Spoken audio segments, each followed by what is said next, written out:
Bonjour à toutes et à tous, bienvenue. Je suis ravie de vous accueillir, les bibliothèques sont ravies de vous accueillir, ainsi que la librairie de Citre de Chambéry, puisque cette rencontre a donc été préparée en partenariat. Je vais juste, en deux mots, présenter nos invités d'aujourd'hui, qui sont donc, on va commencer par les dames, et puis peut-être pas la plus jeune, donc Léa Vernet, qui est oboïste et qui accompagne musicalement cette rencontre. Doris Jacubek, écrivaine, éditrice.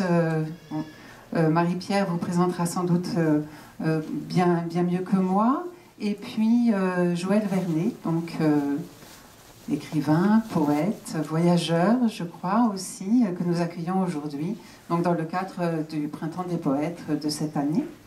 Voilà, donc je suis ravie de cette rencontre. Nous étions ce matin sur un autre domaine de poésie avec Nougaro, et aussi d'un accompagnement musical complètement différent puisqu'il s'agissait d'une batterie. Voilà, donc je vous souhaite un agréable moment et je passe tout de suite la parole à Marie-Pierre Doux qui anime cette rencontre. Alors moi je suis très heureuse d'avoir ce rendez-vous avec vous parce qu'aujourd'hui ensemble on va presque voir la poésie.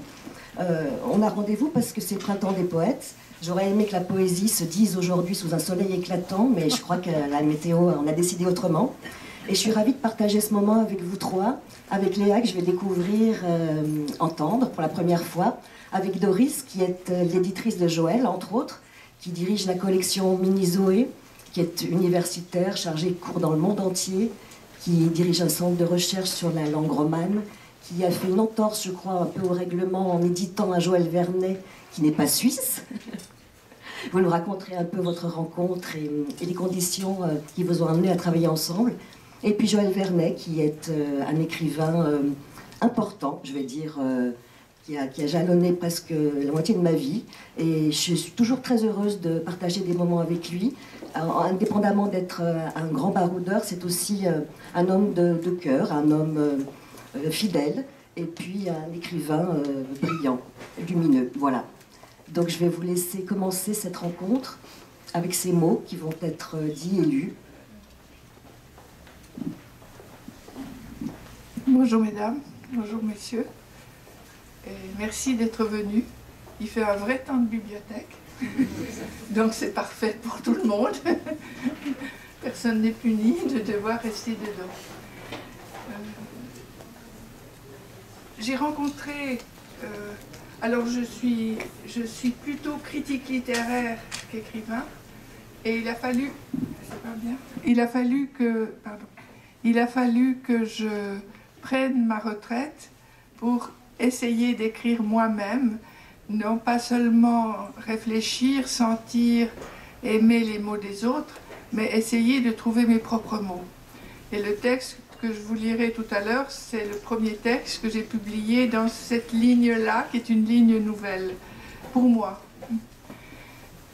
J'ai été surtout quelqu'un qui a enseigné la littérature romande, c'est-à-dire la littérature de Suisse française, qu'on appelle littérature romande. Et aux origines, notamment au XIXe siècle où les identités étaient si importantes, mes prédécesseurs ont beaucoup hésité entre littérature romane ou littérature romande. Et en fait, c'est la même origine, mais le style roman est quand même un style très très important chez nous, mais important dans toute l'Europe. Et notre littérature, elle est celle d'un petit pays.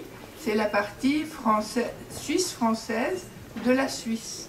Vous savez qu'on a 4 langues, et donc ces 4 langues nous caractérisent. Nous ne nous contentons pas pour être suisses d'une seule, et nous préférons les différences aux ressemblances. Donc je me suis occupée de la partie suisse-française de la Suisse. Il y a une partie allemande, une partie italienne, une partie romanche, tout aussi intéressante que la mienne, mais dont personne ne va vous parler aujourd'hui. Mais peut-être dans les prochaines années, ça serait une très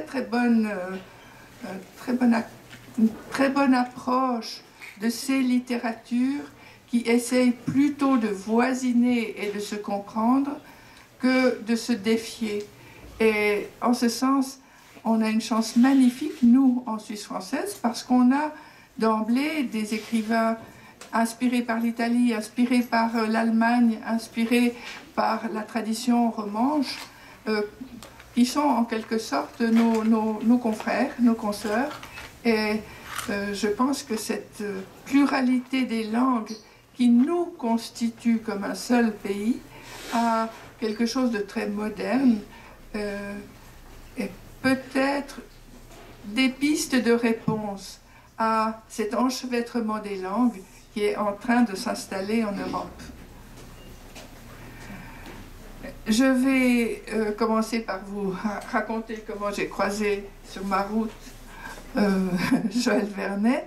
C'est d'ailleurs d'une simplicité enfantine. Il existe une association littéraire qui s'appelle Saute Frontières et qui regroupe les gens de Suisse française au bord du lac Léman. Et puis, comme derrière ce petit pays se trouve le Jura, que derrière le Jura est français, Saute Frontières veut donc dire qu'on va d'un Jura à l'autre, mais on change d'administration, on change de manière, on ne change pas de langue, heureusement, mais ce qu'on a toujours trouvé, c'est qu'on a quand même beaucoup de différences entre notre français et votre français, mais des différences qui sont comme qui sont des détails, c'est-à-dire des détails de climat, des détails de petites plantes, des détails de fleurs, de noms de fleurs. Enfin, chaque pays traite de manière familière la partie petite de sa langue et de son habitation. Et c'est ainsi que cette association Saute Frontières met ensemble des gens qui ne se connaîtraient pas sinon. Et c'est comme ça que j'ai rencontré l'écrivain Joël Vernet, et puis que j'étais là-bas pour parler, moi, des écrivains romans. Donc on a échangé d'abord sur lui et sur les écrivains voyageurs, et puis ensuite sur qu'est-ce que c'est que la littérature romande, quels sont nos écrivains. Joël connaissait la plupart des meilleurs d'ailleurs, et des plus connus. Par exemple, Nicolas Bouvier. Je pense que c'est un nom d'écrivain que vous avez plusieurs fois déjà rencontré. Il se trouve dans cette collection de Minizoé. Elle s'est ouverte d'ailleurs par un texte de Nicolas Bouvier en 1994, pour parler comme vous. Nous disons 94. Mais c'est du folklore. Il connaissait aussi un de nos très grands poètes, Gustave Roux, que vous connaissez peut-être, et qui a été un grand maître de la poésie, mais aussi du silence et de la résistance. Donc, je cite, tu compléteras ces deux grands écrivains. Et c'est ainsi que l'idée est venue d'essayer de... Joël connaissait cette collection de Minizoé, donc ces tout petits livres qui, à l'époque, coûtaient 5 francs. Et Joël a le numéro 97. Et notre collection s'est arrêtée au numéro 100. Et elle s'est arrêtée non pas parce que nous manquions de textes ou d'écrivains ou de critiques littéraires, mais parce que la librairie est devenue quelque chose de plus complexe, de moins ouvert, de moins libre. Au départ de cette collection, quand quelqu'un commandait un Minizoé chez un libraire, le libraire se disait c'est pas la peine d'en commander qu'un, donc il en commandait une bonne dizaine. Alors ça valait la peine de faire une facture, de faire un paquet et puis l'envoyer. Mais à partir de 2000, la librairie est devenue beaucoup plus difficile pour la distribution des livres et la vente des livres. Et quand quelqu'un commandait par hasard un mini-Zoé, il n'en commandait qu'un. Donc il fallait faire le même travail administratif pour un que pour 10. Et comme on le sait, c'est des travaux qui prennent du temps, qui coûtent. Et c'est pourquoi nous avons dû renoncer à cette collection. On s'est arrêté au numéro 100 en 2015. Et notre choix pour ce dernier numéro a été un texte, un des rares textes programmatiques des écrivains romans. Les écrivains romans n'écrivent pas beaucoup de textes programmatiques, se méfient un peu de tout ce qui pourrait appartenir à une mode. Et un des rares textes programmatiques de Ramus s'intitule « Lettre à Bernard Grasset ». On l'a publié dans son intégralité. Et c'est dans ce texte qu'il défend la langue de notre petit pays. Mais ce n'est pas tellement la langue, le vocabulaire, c'est la syntaxe, c'est la grammaire. Il a été jusqu'au bout de l'indépendance possible des mots. Et c'est un texte extrêmement intéressant. C'était un des textes favoris de Bourdieu. Et si j'ai pris la décision de faire publier les romans de Ramus à la Pléiade, c'est avec beaucoup l'aide de Bourdieu. Il a trouvé que dans ce texte, Ramus s'était placé dans une telle position, il a d'ailleurs dit en porte-à-faux, que c'est valable encore aujourd'hui. Et lui avait fait cette mauvaise expérience. Il venait de Marseille et quand il est arrivé à Paris et qu'il voulait exposer 2-3 idées qu'il avait déjà, et qui évidemment étaient très pointues, il a remarqué qu'au lieu de l'écouter, on riait de son accent. Et il n'a pas supporté ça. Mais il a vu l'explication de cette raison-là, la mieux expliquée dans la lettre de Ramus. Donc je vous conseille de lire cette lettre un jour ou l'autre. Et toi, tu l'as lu? Oui. Elle figure d'ailleurs dans la Pléiade aussi, parce que c'est un texte clé pour une certaine autonomie de la langue, pourvu qu'elle reste dans le grand cadre français. Et c'est valable pour Glissant, c'est valable pour Senghor, c'est valable pour tous les pays francophones.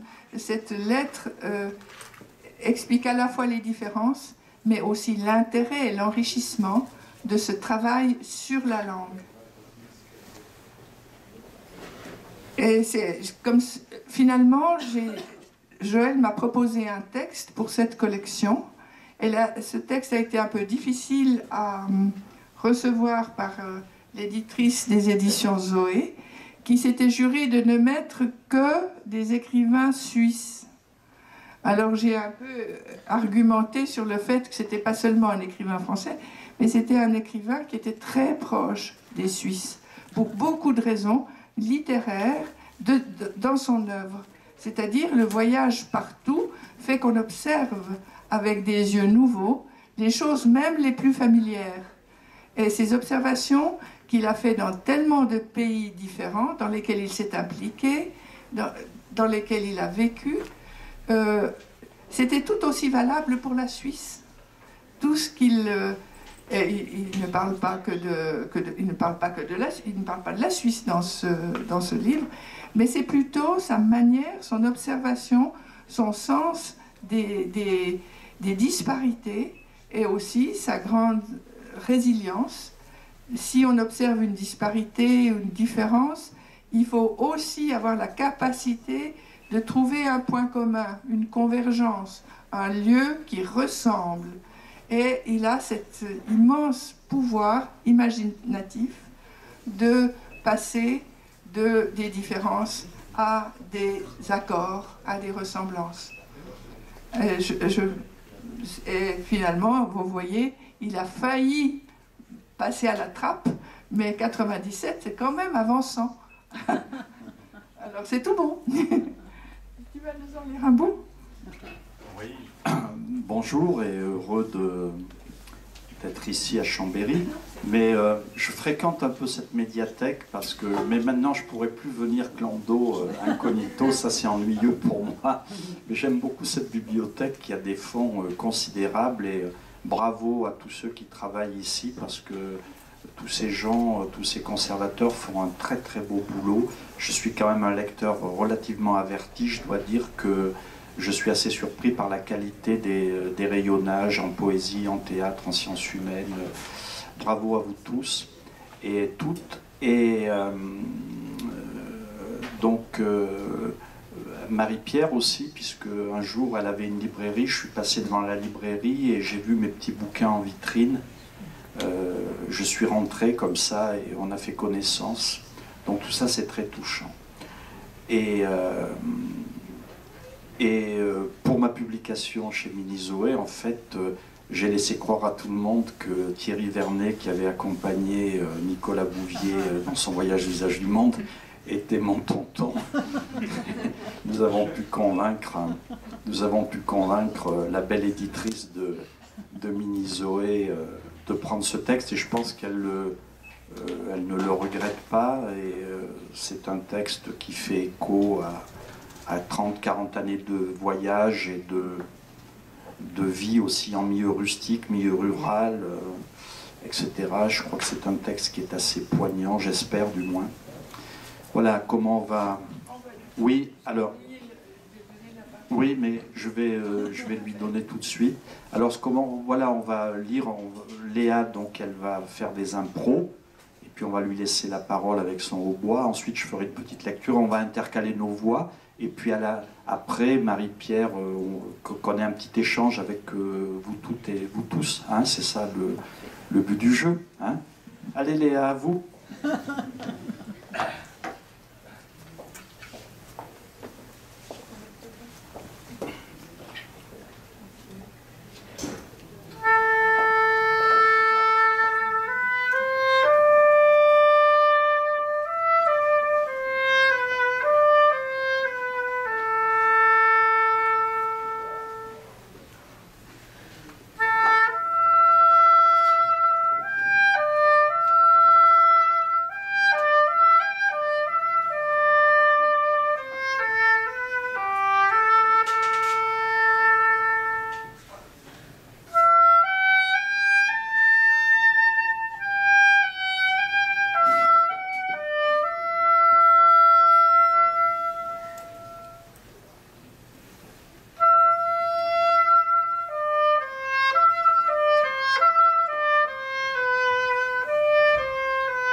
J'ai à peine 10 ans, je suis devant la fontaine, l'abreuvoir pour les bêtes, c'est au crépuscule.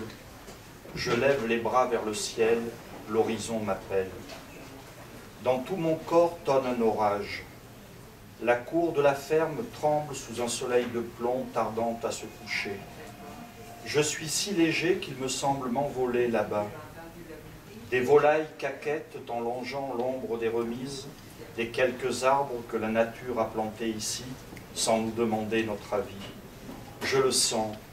Un jour, je m'en irai loin de ces murs. Je quitterai cette cour, m'arracherai à ces paysages d'une splendeur sauvage. Partir, s'il n'est pas le plus beau mot de notre langue, en est sans doute l'un des plus émouvants.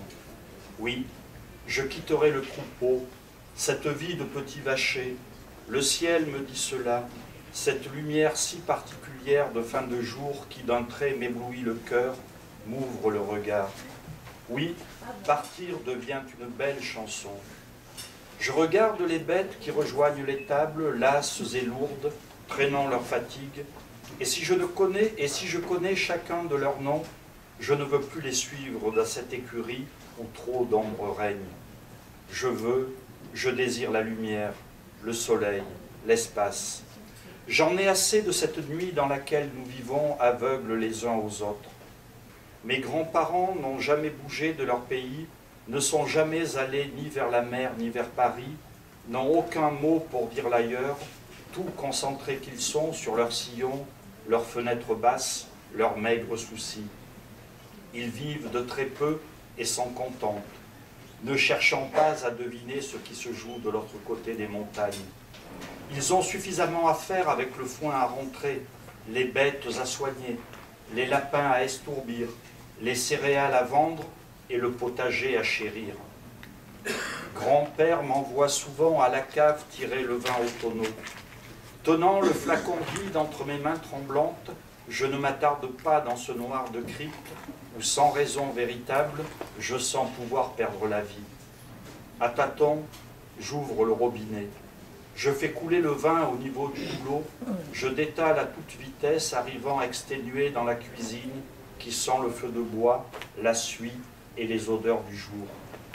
Pourtant, sur les chemins, marchant derrière le tombereau, nous arrêtant ici ou là, s'amorce l'idée de promenade, et surtout, grand-père m'enseigne à prendre mon temps, tout en proférant quelques phrases en patois aux deux bêtes prises sous le joug et qui tirent, sans trop souffrir, semble-t-il, cet étrange convoi de merde et de fumure que nous déverserons dans quelques prés en pente. On s'assoit sur un muret de pierres sèches et je voyage à travers le récit qu'entame le vieil homme. Ce sont de toutes petites choses dont je me souviens mal, mais garde en moi la lenteur heureuse que nous prenions pour tous les travaux. Nous n'étions pressés par rien, sinon par l'orage de temps en temps, et c'était un vrai bonheur d'aller ainsi sur ces sentes où ne venait jamais personne, sauf quelques chiens, de rares bêtes sauvages. Qu'importait alors le lointain pour ces paysans de souche qui savaient vivre ici de si peu, pensant que j'étais de la même race, que je vivrais parmi eux sans jamais connaître cette soif de l'ailleurs, ce sot désir d'aller qui ne mène nulle part selon les prophètes du coin. Nous devinions à peine que nous marchions sur une terre s'effondrant, qu'il en était fini de ces maigres troupeaux, de ces vies de moines, de nomades, le lointain nous aspirant à vive allure. La langue, ce patois si glorieux, portait encore de l'espérance. De tels villages ne pouvaient s'effacer. Ils donneraient du fil à retordre, des fils reprendraient le manche, des gosses vivraient là. Il était impensable qu'une si vieille vie pût être engloutie. Pourtant, les murs allaient se recouvrir de broussailles, les figuiers allaient croître parmi les pierres, des villages entiers tomberaient en ruine.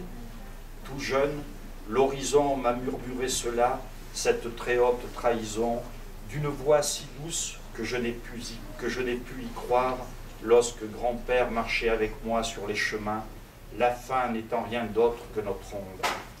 Ceux qui voulaient rester ici le pourraient, même si je n'avais qu'une hâte, celle de prendre la clé des champs, d'aller voir la mer, Paris et beaucoup plus loin. Aller dans la voix douce de grand-père qui avait une belle intonation. Ces brèves promenades m'indiquaient que je n'étais pas contraint de rentrer tout de suite à la maison, que le monde ne s'arrêtait pas sur le devant de notre porte, qu'il y avait à voir, à entendre, à sentir au-delà du clocher de l'église, du mince ruisseau qui arrosait les prés d'ici. Je vivrais donc au dehors, dans un silence de couvent, à lire les manuscrits du ciel.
Je vais vous lire une toute petite partie de la postface que j'ai écrite pour le livre de Joël Vernet, dont il vient de vous lire un extrait, pour que vous compreniez comment se font ces petits livres. Le mot « monde », comme vous l'aurez vu dans son texte, lui est consubstantiel. Il s'agit d'être présent au monde, c'est-à-dire pour lui, lors de ses allers et retours, de ramener des fragments qui composeraient plus tard, à travers les livres, une totalité rêvée et ardemment recherchée, puisqu'elle ne se donne à connaître que par morceaux. C'est pourquoi l'ascèse est son choix, et son art incoatif, repassant toujours par les mêmes points. L'enfance est le socle de ses écrits. Elle lui a donné le statut de narrateur, mot qu'il préfère de beaucoup à celui d'écrivain, prêt, par une nécessité impérieuse, à remettre ses pas d'adulte dans ses pas d'enfant, revenir dans ces ruelles de villages perdus qui ont façonné sa sensibilité, son regard toujours prompt à déceler la beauté d'un détail invisible, à raconter à nouveau l'annonce de la mort du père dans la salle d'école, à faire voir les femmes de son pays comme tressées de solitude. Deux forces ambivalentes structurent le voyageur comme le monde et ses habitants, le silence et la solitude. Indispensables à l'existence qui n'est pas qu'une foire d'empoigne, elles invitent à une énergie altière qui permet à Joël Vernet de construire un art de vivre comme une patiente recherche d'ouverture et un art de dire, déployant des effets conciliateurs sans limite entre présence, rêve et mémoire.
J'aime cette mélancolie cette mélancolie heureuse du hautbois et en fait, vous savez, les uns et les autres, on est tous rattachés aussi au plus lointain passé.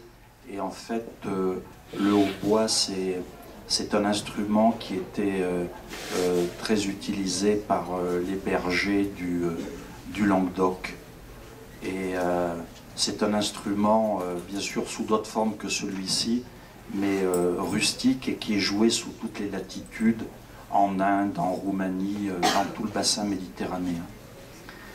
Je vais vous lire un petit texte, parce que vous savez que ce Printemps des poètes, nous nous inscrivons dans le cadre du Printemps des poètes, et cette année, le Printemps des poètes est consacré à l'Afrique, où j'ai pas mal vadrouillé, qui a été mon université buissonnière, qui m'a beaucoup apporté. et notamment le Mali et la région de Mopti du pays d'Ogon. Et un jour, je marchais dans les falaises de Bandiagara du pays d'Ogon, où on ne peut plus aller actuellement, hein, c'est très compliqué. Et j'ai croisé un matin à l'aube, parce qu'on se levait très tôt, nous dormions sur des terrasses. Ce voyage-là, je l'avais fait avec un ami peintre, Jean-Gilles Bader, avec qui j'ai fait beaucoup de livres, plus d'une vingtaine de livres. Lui, il fait des encres et c'est un peintre admirable. Il a accompagné plein de poètes contemporains, des vivants, des morts, et chez de merveilleux éditeurs. Et nous levant très tôt, après avoir dormi sur des terrasses, on est réveillé dès le lever du jour à 5 heures et sous des ciels merveilleux. Vous voyez, en Occident, c'est difficile aujourd'hui de dormir dehors sous les étoiles, hein, c'est plus compliqué. En Afrique, dans les villages, c'était coutumier. Et donc, on marchait dans les falaises et il y a une vieille dame qui est venue à ma rencontre et des années après, j'ai écrit ce texte qui s'appelle « Un seul visage sur la terre ». Donc je vais vous le lire là, puisque c'est un peu dans le cadre du printemps des poètes africains.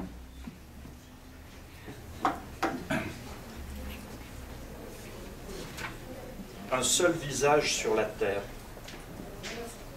Un jour de lent soleil, les pierres brûlaient dans le matin, dans les rues vides de ce village où je passais. Nous manquions de tout, de l'air, de l'eau, de la fraîcheur. Au coin de la ruelle étroite, elle apparut, fragile, frêle, éclatante, à l'image de notre vie, petit silex incendié dans la lumière. Elle était là, assise sur une butte, sur les pierres, les deux jambes entrelacées. Difficile, la regardant, de détacher le visage du corps, d'effacer les membres grêles, la peau crevassée des mains, ce corps en lambeaux gravement abîmé. Difficile de pénétrer dans la lumière de son regard, car son regard, bouleversant, immense. Immense au-dessus d'une bouche édentée, creuse, noire, une sorte d'abîme où la vie ricanait, gémissait, hurlait à pierre fendre. Son regard qui m'implorait, que je fuyais, fuyant ainsi la tragédie ancienne de notre condition. Cette femme n'avait rien, ne possédait que l'azur bleu autour du corps. Elle était nue sous l'histoire qu'affichait son visage. Il était bleu et noir, déchiré de sillons où se lisaient les pas du temps.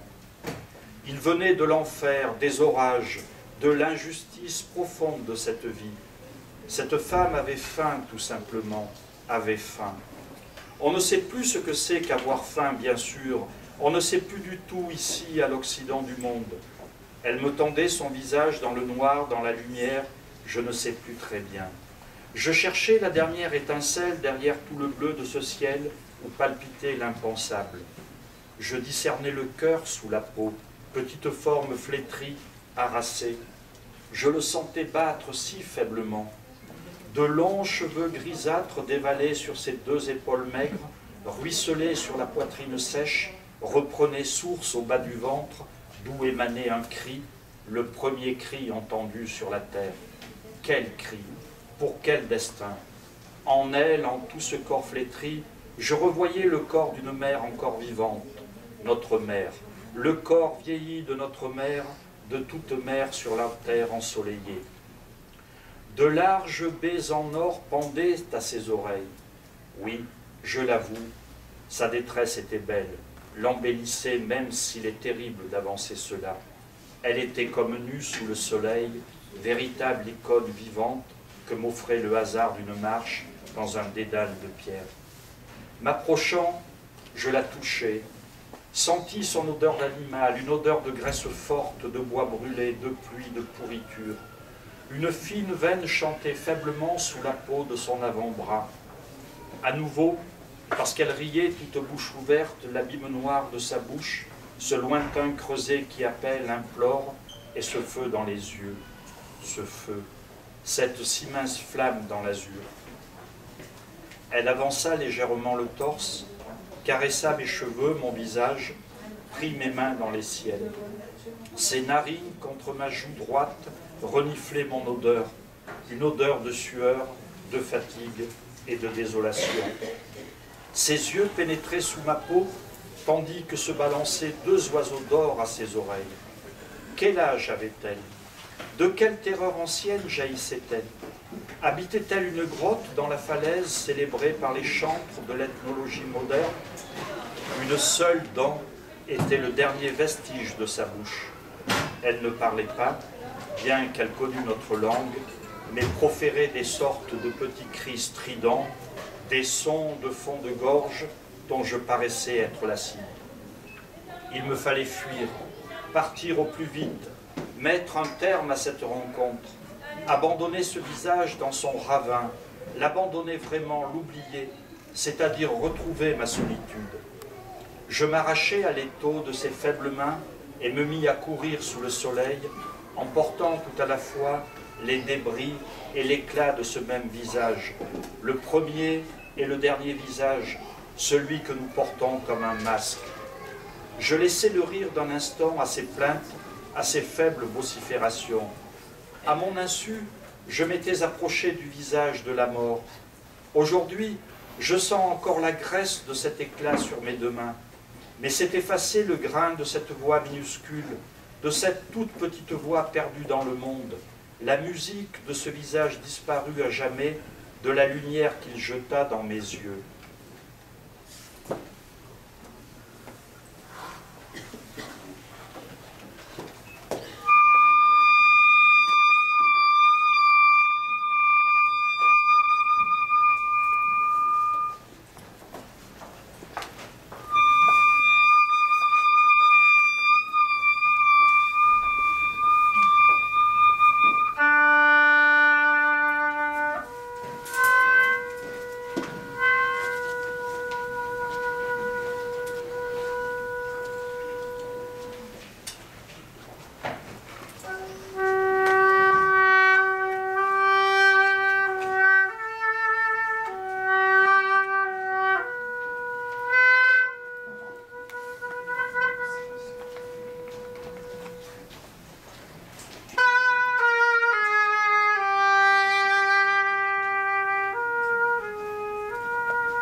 Je vais donc vous lire un texte qui est celui de mon écriture. Au départ était la timidité, et avec elle la peur d'être, aux prises avec le devoir vivre. Il lui en est resté, comme chez chacun, des traces. Comment poursuivre, dans cette illusion féconde de la liberté, les rêves qui permettent de grandir? La lecture tous azimuts et tout le temps, puis la bicyclette. À 20 ans, un seul ex-usager, comme chez Tati, lui permit des escapades plus audacieuses et plus coûteuses, ont été, je crois, ses meilleurs faits, lui donnant à la fois la passion des obstacles et le goût des aventures et des entreprises. Elle a entendu, au fil des livres comme des années, les polyphonies de la raison et celles de la folie, s'entrecroisant, se confortant, se répondant ou se déchirant. Elles qui donnent aux rêves leur envergure, aux échecs le sens de l'humain et de la cocasserie, à la création sa dynamique et sa puissance d'envol, à la vie son plus juste horizon, moitié jasmin, moitié souci, comme le chante Reggiani. Vient un moment où il faut qu'elle dise à son tour, qu'elle explique ce qu'elle perçoit, sent, souffre, c'est-à-dire passe à l'écriture, exprime ce qui a brusquement fait sens, choisisse elle-même les mots, les phrases, les figures, pour restituer cette part du monde imaginaire qui s'est soudainement éclairée. Elle commence à répondre, le dialogue alors s'installe, tout se discute, s'ouvre, finesse de la langue, facettes de la beauté, dissonances qui font mal ou peur, écarts et incohérences qui mettent le monde à l'envers et la raison au défi. Brusquement, l'esprit scintille. Une connivence se crée, un clin d'œil, un sourire échappe. Dans l'accord imprévu qui se fait entre les textes, le lu et l'écrit, le monde s'équilibre. Le funambule, longtemps silencieux, avance sur la corde. Elle comprend brusquement pourquoi les énigmes du littéraire la fascinent depuis toujours. Lorsqu'elle entend Jean-Marc Lovay, commerçant pour un prix qu'il reçoit, raconter une brève histoire plus vraie que vraie. Je tiens, dit Lovay, je tiens à remercier ma première maîtresse d'école en ballet, Madame Hubert, qui m'a appris à lire le syllabaire dans le texte et qui maintenant sûrement apprend à lire aux anges. Quand les anges sauront lire entre les lignes, ils n'auront plus besoin d'elle pour s'envoler. Le lait des mots mène à la vie, simple, libre et nul.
Les musiques passent plus facilement les frontières que les hommes, parce que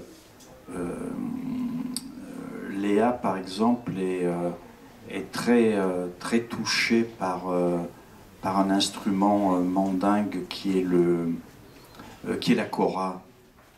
La kora qui est jouée dans tout l'Ouest africain. Et moi, c'est un instrument qui m'a toujours... je crois que c'est l'instrument qui m'émeut le plus. Il y a des merveilleux joueurs de kora, en particulier au Mali, mais même maintenant en Europe, parce que des gens se sont exilés. C'est un très bel instrument. Et parfois, des musiciens dans des conditions un peu difficiles, avec peu de moyens, réalise des merveilleux disques. Alors, je vais vous lire deux ou trois fragments, deux fragments sur l'Afrique, et puis un petit fragment, parce que, bon, je ne sais pas si vous écrivez, vous aussi, mais bon, c'est pas simple, c'est pas toujours très simple de vouloir s'exprimer par les mots. Et c'est pas de l'ordre de l'exercice technique, ça repose souvent sur une nécessité de dire, mais c'est vrai que le fragment, moi je n'écris pas de romans, c'est plutôt des textes de prose poétique, et le fragment est quelque chose, c'est-à-dire le texte court qui vous permet de dire le monde immédiat qui est à votre proximité, qui est proche de vous, d'essayer de le dire bien, profondément, etc. Et j'ai tenté dans quelques livres de faire ça, tout simplement, à partir de lieux dans lesquels je vivais. Alors je vais juste vous lire un ou deux fragments comme ça. Un petit livre que j'ai appelé Rumeurs du silence, et qui sont des hommages à des proches, à des invisibles.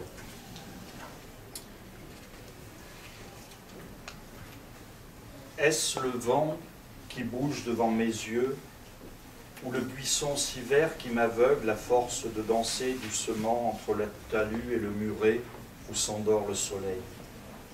Mes yeux sont tranquilles à contempler ainsi par la fenêtre. Ils attendent que le jour tombe enfin entre mes doigts. Un oiseau très vif emporte la lumière de l'autre côté du champ où s'affolent les hirondelles. Pour une fois, la vie très simple entre le monde et moi. Le monde est tout entier dans la fenêtre. Suffisent à ma contemplation les nuages qui passent dans un silence étourdissant. Je ne demande rien de plus aux heures de ce jour. L'herbe est si belle qui vibre dans le miroir du temps. La beauté des roses sur le muret est éclatante. Que chanter de plus grand que la beauté des roses? Dites-moi. Je vois plus de lumière dans les plis d'un visage que sur tous les tableaux du monde, fussent-ils les plus grands.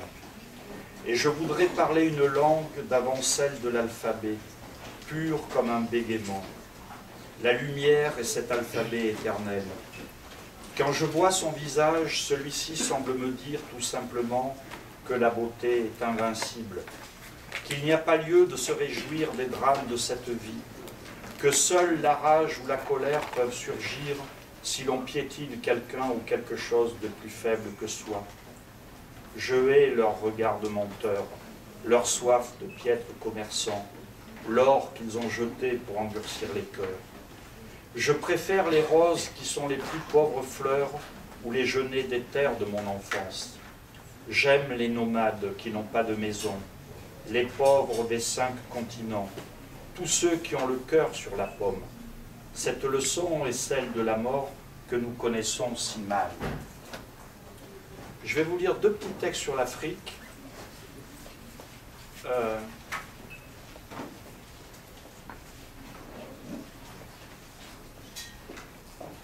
La terre m'étreint comme une larme quand j'ôte la poussière sur la main de cette statuette trouvée autrefois dans la lenteur des voyages, devant une case déserte où une jarre attendait patiemment le visiteur. Où frémissait un peu de vent qui ramène aujourd'hui le souvenir. Je revois les braises étouffées dans la course en rumeur, les vieux outils des champs en jachère, les sentes qui me conduisaient vers les sillons ouverts entre les rochers, plaies vivantes sous le soleil. Le voyage m'offrait alors toute la joie de vivre qui n'est pas une chimère, à l'eau absente, comme l'impossible phrase qui hante la mémoire. Voyager, c'est tout simplement étendre le seuil de la maison, dérouler en silence l'ici et le là-bas. Et puis un jour, j'avais vu à la télévision, je ne la regarde pas souvent, mais il m'arrive de temps en temps de regarder les images, et c'était au moment du décès de Nelson Mandela, je ne sais plus quelle année c'était, il n'y a pas si longtemps que ça, et j'avais été stupéfait de voir la horde de chefs d'État qui s'empressaient d'aller lui rendre hommage pour ses funérailles.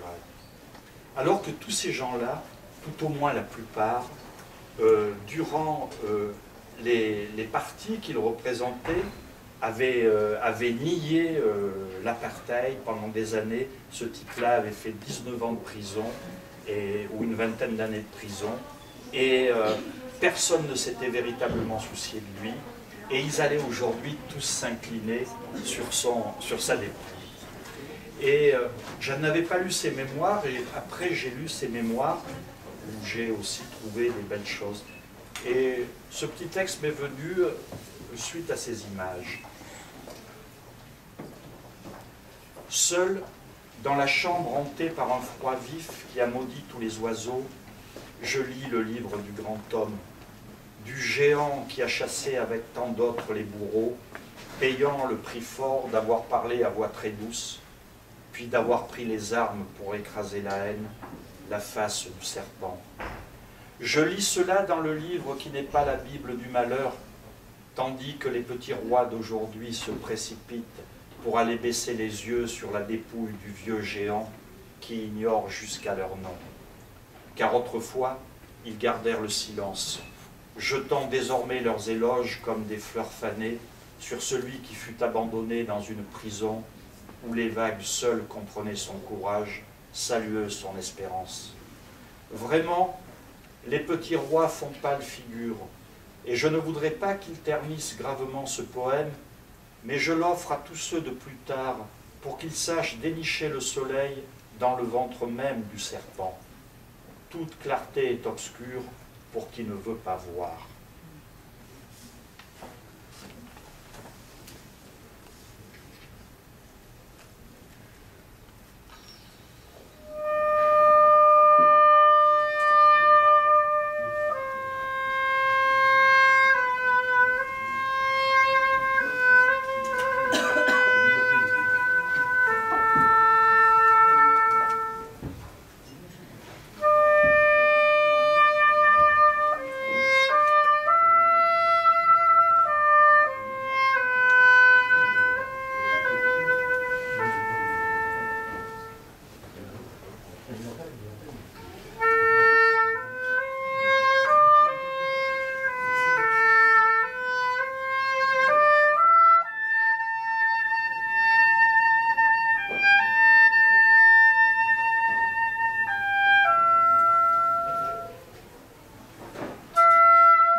C'est pas très évident de reprendre la parole après des émotions vives.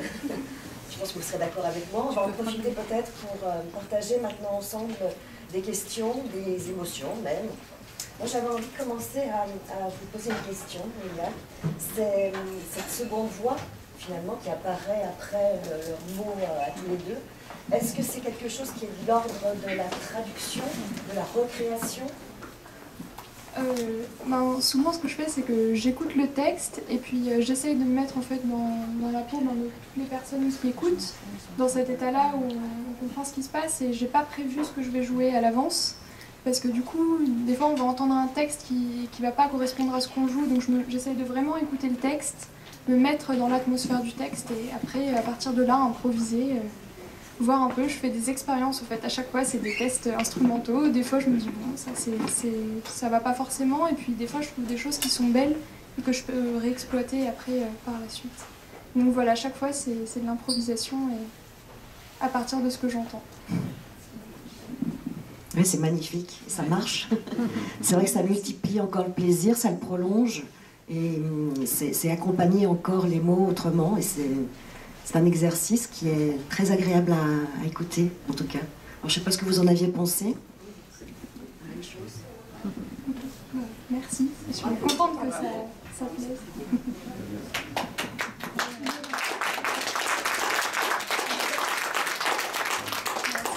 C'est avec plaisir pour moi d'être ici.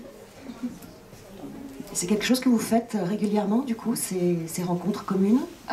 Ça nous est déjà arrivé d'improviser ensemble, sur les textes de mon père. J'ai aussi improvisé, on avait participé au festival de poésie à Sète, et comme on avait remarqué que ça plaisait bien, je me suis mise à accompagner aussi d'autres poètes. C'est toujours agréable dans des promenades, il y a du texte, après un peu de musique, et ça permet de faire des transitions et de ne pas enchaîner des grosses parties de texte. Ça fait une pause aussi, voilà. Alors, il y a une chose qui m'est venue à l'esprit en vous entendant tous les deux, c'est que les mots, finalement, la parole du poète, c'est quelque chose qui doit être incarné, qui doit être charnel. Vous le dites vous-même, Doris, dans la préface de votre ouvrage, vous donnez quelques dimensions fondamentales de la poésie, et vous dites que sa nécessité, j'ai pas mis mes lunettes, hein, c'est pratique. C'est une nécessité altière dans ce monde contemporain, en fait. Est-ce que c'est ça, une sorte de définition de la poésie, qu'elle s'incarne, qu'elle se vit? Je pense que c'est la responsabilité même de la poésie d'approfondir les émotions que nous apporte la vie au jour le jour, sans faire de choix. Mais c'est nous, ensuite, qui devons faire des choix. Et nous pouvons écrire. Il y a deux manières d'écrire la poésie. Il y en a une qui consiste à s'évader, parce que la vie est trop dure, et à rechercher absolument la beauté au milieu du désordre et du désastre. Puis il y en a une autre qui consiste, et c'est celle de Joël, qui consiste à se sentir responsable du monde tel qu'il est. Et puis, ça ne veut pas dire qu'ils doivent tout de suite prendre une truelle et faire une maison. Pas du tout, c'est pas du tout ça. Mais que ce qui résonne en lui à ce sujet puisse prendre une expression que chacun peut comprendre et qui permet quand même à ce monde souvent si obscur de se transformer petit à petit, d'ouvrir une fenêtre, de mettre une lueur, une petite lumière, comme dit Antonio Moresco. C'est au fond ça, la règle de la poésie. Et je pense que c'est l'éthique de Joël, qui exige justement tout ce qu'il a exprimé dans les textes que vous avez entendus et qu'il exprime dans des textes, dans tous ses textes. Et la poésie est là quand même pour rappeler que le monde est fait pour être vécu, pas seulement pour être craint ou pour être sali, tordu. Donc c'est pour ça que pour moi c'est le point de départ du rôle de la poésie. C'est beaucoup plus probablement que la poésie a une fonction beaucoup plus prophétique et d'espérance que maintes autres formes littéraires.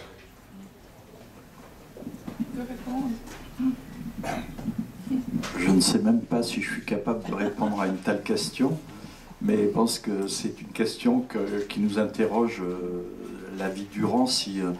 D'abord, ça interroge tout le monde. Comment vivre, comment essayer de bien vivre avec soi, avec les autres. Et si on est un artiste, à travers son art, comment affirmer, je dirais, non pas sa petite présence égocentrique, mais que cette présence soit l'affirmation d'une existence universelle. Alors, pour rebondir un peu sur ce qu'a dit Léa au sujet de la musique, c'est que je ne conçois pas tout à fait simplement, si vous voulez, parce que c'est un peu comme l'accompagnement, vous voyez, des peintres avec les poètes, ou des écrivains avec des photographes, ou bien des poètes avec des musiciens. Pour moi, je ressens ce monde comme quelque chose, comme une danse permanente, comme des gens qui, avec leurs existences, sont toujours en mouvement. C'est-à-dire qu'on participe tous à la même mélodie avec des variantes. Et cette musique, pour moi, bon, celle du hautbois, mais ça pourrait être d'autres musiques, elles sont comme la fraternité de certains peintres. Ce sont pour moi ce que René Char appelait des alliés substantiels, c'est-à-dire qu'il y a une sorte de, je ne sais pas comment on peut dire, mais d'épaulement, d'accompagnement extrêmement fraternel, mais qui est aussi un mouvement de résistance, parce que ce monde il est mal en point, mais il est beau. La civilisation humaine l'a beaucoup gâché, mais tout n'est pas perdu. Et je pense que la poésie, enfin l'art en général, et les actes de chacun doivent affirmer ça. C'est que il faut qu'on résiste contre cet effondrement, sinon on court à la catastrophe. Et c'est pour ça que j'ai été mystifié mystifié par l'art, parce que je l'ai placé toujours comme un absolu, comme quelque chose qui pouvait nous aider à mieux vivre. Ensuite, la question, je ne sais plus laquelle c'était quoi? C'était que en fait, la poésie s'écrit finalement à hauteur d'homme, et oui, qu'elle engage finalement, et que cette partie-là engage à être au plus près de l'autre, à rencontrer l'autre vraiment. C'est sortir de ses carcans pour aller rencontrer l'autre. Oui.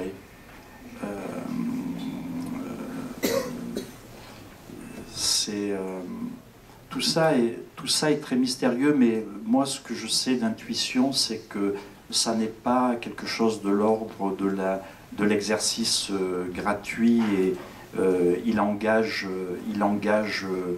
psychiquement, corporellement, mais comme dans d'autres activités humaines, hein, mais déjà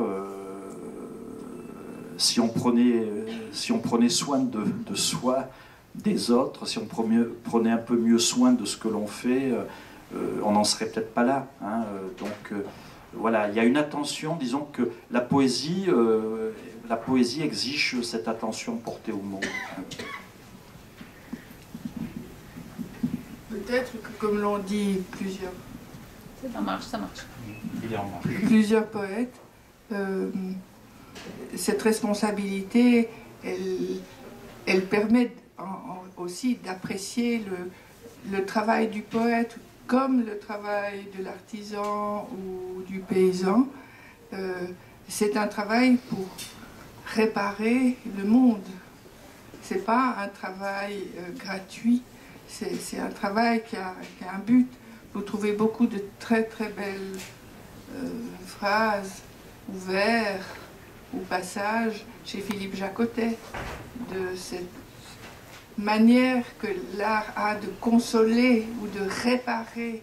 Il prend beaucoup d'images de la navette, de la couture, de la suture, qui permet parfois aussi d'oublier les choses mauvaises pour se consacrer aux choses bonnes et non pas se plaindre, non pas gémir, etc. Donc je crois que ça fait partie de ces vertus de la poésie qui disent ces choses en peu de mots. Et je pense qu'on est très accessible à ne pas vouloir épiloguer sur toutes ces choses, mais avoir peut-être des fragments justement de ça qui nous permettent de relier notre vie à ça. Oui, je crois que c'est quand même l'intérêt de la poésie. On peut trouver aussi beaucoup de choses dans un roman, Mais c'est une histoire plus continue. La poésie, c'est en peu de mots, en peu d'espace, en peu de temps. Et ça, c'est merveilleux. Je crois qu'on pouvait difficilement clôturer une rencontre comme celle-ci avec des mots plus beaux, parce que finalement, la poésie qui répare le monde, c'est quelque chose qu'on entend tous là, vraiment. Donc, merci pour ça. Je sais pas, on peut peut-être échanger un petit peu si certains d'entre vous veulent poser, je dirais pas des questions, mais bon, voilà, participer à un échange, c'est possible. Hein.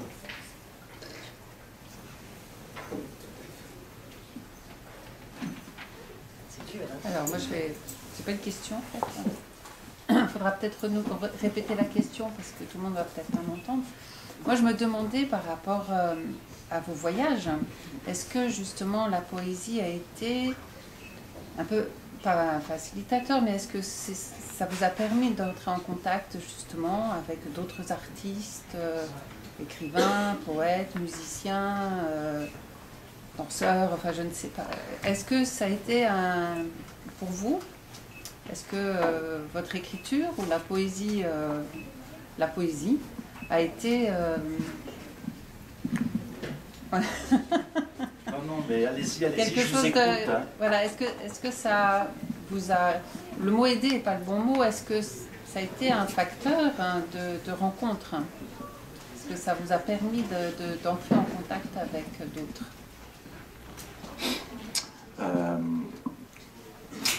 Un jour, en 2014, je me suis retrouvé à Bamako, où j'étais pas retourné depuis quelque temps.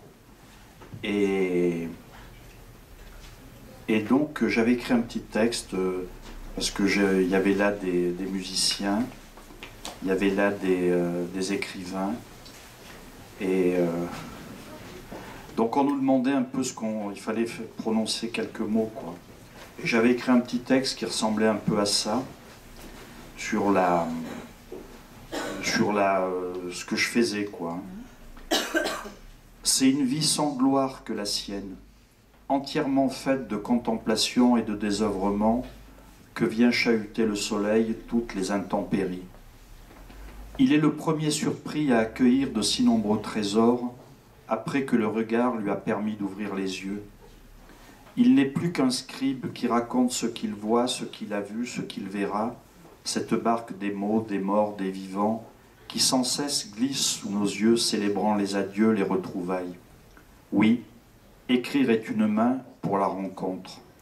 Ce serait peut-être cela un livre, des feuillets épars que le temps rassemble. Et je vous dis ça parce que j'ai eu toujours de l'appétence pour la vie. La vie est c'est un miracle bien difficile, mais c'est quand même un miracle, hein, parce que on vit si peu de temps, on va passer quelques années sur cette terre, mais elle est prodigue en offrandes, en dons, et j'ai été particulièrement gâté, puisque j'étais tout jeune, j'avais une vingtaine d'années, et j'ai découvert l'Afrique noire, et notamment donc, en premier lieu Abidjan, où un copain malien m'a accompagné chez Amadou Hampâté-Bâ, l'écrivain malien, que peut-être certains d'entre vous connaissent. Et ce vieillard était un type absolument formidable, et moi je n'avais jamais rien demandé à personne. Je lisais très peu, j'avais des velléités d'écriture, mais disons que j'y connaissais strictement rien. Et j'ignorais jusqu'au nom même d'Amadou Hampâté-Bâ. Et de fil en aiguille, l'ayant rencontré, je suis aussi ensuite allé à Bandiagara, où à Bandiagara, donc en pays d'Ogon, Hampâté-Bâ est originaire de Bandiagara, et à Bandiagara, il y avait un autre écrivain africain qui était en quarantaine absolue. Il avait eu le prix Renaudot en France, Yambo Walegem. Il avait été accusé de plagiat, et il était rentré donc en Afrique complètement défait, et il m'a rendu visite dans la cour où j'étais. Il était beaucoup plus âgé que moi, bien sûr. Il avait, je sais pas, à l'époque, il devait bien avoir 45 ans. Il était très alcoolisé, et c'était une espèce de fonctionnaire clochardisé, quoi. Et ça a été les premiers écrivains. Et après, j'ai connu des musiciens. Le grand joueur de kora, je ne sais plus son nom, là j'en perds les noms. Mais disons que j'ai cherché, j'ai rencontré des photographes, des musiciens et des artistes. Mais pas simplement, parce que, bon, vous savez, tous ces gens-là, ils ont aussi leurs univers, leur ego, leur... moi, ce qui m'intéresse, c'est le commun des mortels, quoi. Et le commun des mortels que nous rencontrons partout, avec lequel je peux dialoguer, hein. Parce que c'est pas forcément les artistes qui vous apprennent... si, ils vous apprennent par leurs œuvres, mais voilà, par les œuvres, oui, oui, oui. Mais c'est la musique mandingue, je dois dire que j'ai beaucoup... Les musiques du monde, les voix du monde, tout ça m'ont nourri. Peut-être qu'on peut prendre peut-être la question un peu autrement aussi. C'est le texte qui fait que des lecteurs prennent conscience de choses qu'ils ont peut-être approchées ou bien vécues approximativement, ou bien on est toujours un peu affairés, mais surtout nous les femmes. Et donc on perd des bonnes occasions d'aller plus loin. Et je pense qu'une fois la chose écrite, c'est là que se passe la rencontre avec l'écrivain. C'est pas parce qu'on se parle, ou qu'on se voit, ou qu'on se regarde. Bah, souvent, en tout cas moi qui suis timide, je sais pas quoi dire. Et puis voilà, une fois qu'on leur a dit c'était très bien, eh ben, on rentre dans sa coquille et puis c'est fini. Tandis qu'avec le livre, on dialogue vraiment. C'est le livre qui est l'interlocuteur. Il y a une espèce de pouvoir qui passe du livre au lecteur et qui fait que le lecteur devient l'interlocuteur du poète. Et je pense que c'est ça le plus beau de l'écriture qui permet ces rencontres-là. Parce qu'elles vont beaucoup plus loin. Et puis, les livres qu'on aime, en tout cas, on les garde. Et puis on trouve après des années, soit parce que malheureusement on doit déménager, on retrouve des livres qu'on a lus avec passion, mais qu'on a oubliés, mais de manière incroyable, et qui ont gardé toute leur verdeur et tout leur pouvoir pour nous faire recommencer notre vie. Donc je pense que c'est ça, c'est les rencontres les plus vitales.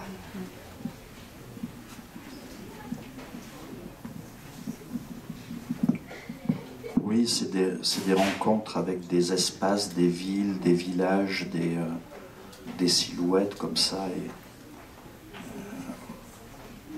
et puis des œuvres en fait.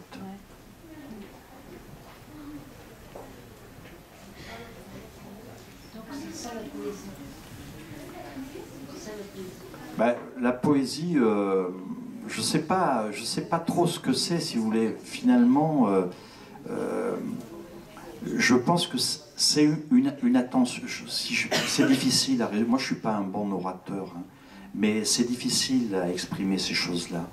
Mais je pense, si vous voulez, tout de même que c'est une attention exacerbée, portée. C'est un travail des sensations, pour moi, avant d'être un travail du concept ou du raisonnement. Ou... Bien sûr qu'on est des lecteurs, il y a de la pensée, il y a tout ça, c'est pas n'importe quoi, hein, il ne faut pas négliger. Mais pour moi, en tout cas, il y a quelque chose de l'ordre de la sensation. Je ne voudrais que mes livres ne soient que des, vous savez, ces espèces de frémissements de libellules ou de choses comme ça. Vous voyez, quelque chose qui soit exacerbé, qui dise quelque chose de nous tous, pas plus, quoi. Après, bon, oui, il y a toutes sortes de poètes. Il y a des poètes qui vont dire ah, celui-là, il raconte, c'est des idioties ce qu'il vous raconte là. Mais pour moi, c'est ça. Pour moi, en tout cas. Hein. C'est comme, vous voyez, une rencontre avec le monde, une espèce de déflagration du regard, parce que c'est une affaire de regard d'ouïe aussi. C'est pour ça que mon regret, c'est peut-être de ne pas avoir été musicien ou photographe. Hein. Travailler qu'avec l'œil et l'oreille, pas m'emmerder avec les mots, parce que c'est compliqué.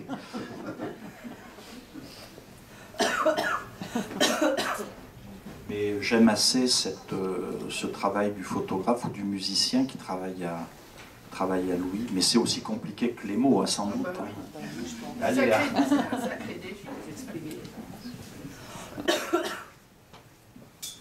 Une dernière intervention peut-être? En tout cas, si vous avez envie de continuer, de prolonger ce moment, vous avez les livres de Joël et de Doris qui sont sur une table au fond et rien ne vous empêche de venir vous faire dédicacer, de partager un petit moment peut-être plus personnel.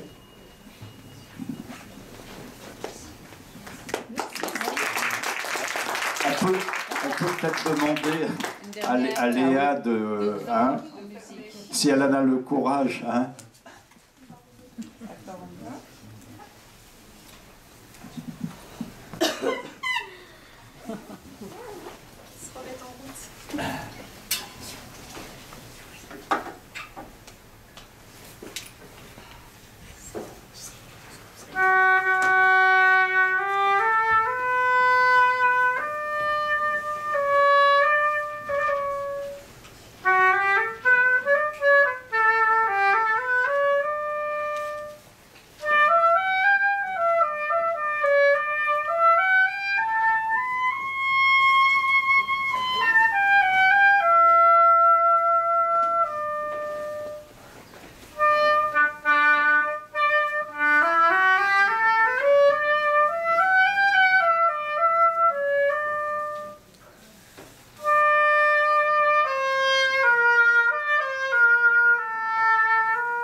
Merci en tout cas à tous les trois de nous avoir fait vivre un joli moment comme ça. C'est commencer, démarrer le printemps avec des beaux mots.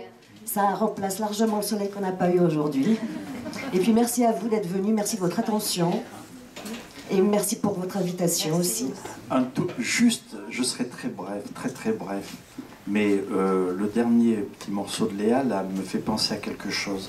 C'est que c'est à la vibration, parce que les instruments sont aussi vivants. Et il faut savoir que les hanches du hautbois, c'est quelque chose que le musicien travaille et fabrique lui-même à partir de roseaux qui sont cultivés dans notre Camargue ou dans notre sud de la France par des petits artisans. Et c'est merveilleux parce qu'il y a quelque chose de... Vous voyez ce que je disais, la poésie, cette vibration, et il y a quelque chose de très beau là-dedans parce que c'est fait à main d'homme, vous voyez. Et je crois que la poésie, c'est quelque chose qui est fait à main d'homme ou de femme, évidemment, mais c'est quelque chose de cet ordre-là. Donc bravo à tous ces roseaux de Camargue qui nous font écouter de la belle musique. Merci.